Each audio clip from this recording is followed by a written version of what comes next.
என்னடா இது மறுபடியும் கோழிய பிடிச்சிட்ருக்கேன்னு நினைக்கிறீங்களா? காலில் வீக்கம் சரியாவே போகல. காலை தாங்கி தாங்கி நடந்துட்டு இருந்தது. பார்க்கவே பாவமாக இருந்துச்சு. இவர் எப்படியாவது பிடிச்சிடணும்னு நினச்சேன். வீட்டுக்குள்ளே வந்தார். கதவை சாத்திட்டு பிடிச்சாச்சு. அதனால் மஞ்சளை கொதிக்க வச்சு காலில் நல்லா பத்து போட்டுருக்கேன். எந்த இன்ஃபெக்ஷன் ஆனாலும் சரியாயிடும். குழந்த மாதிரி தோளில் தூங்குறாரு பாருங்க. அவர் என்ன ஃபீலிங்கில் தூங்குறாருன்னு தெரியல.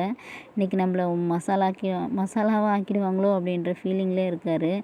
விட்டது போதுண்டா சாமி தப்பிச்சுண்டான்னு நினச்சிக்கிட்டு ஓடிட்டுருக்காரு. காலையில் பிரேக்ஃபாஸ்ட்டுக்கு வந்து ஆம்லெட் தான் எடுத்திருக்கேன். இந்த மெத்தடில் நீங்கள் எடுத்து பாருங்கள். உங்களுக்கு வயிறு நல்லா ஃபில்லிங்காக இருக்கும். இதில் கேரட், பீன்ஸ், அப்புறம் கோஸ் இதெல்லாமே போட்டு 3 எக் போட்டு அப்படியே ஆம்லெட் போட்டு எடுத்திருக்கேன். சூப்பராக இருக்குங்க. இதனோட ரெசிபி நான் நெக்ஸ்ட் வீடியோவில் ஷேர் பண்ணுறேன்.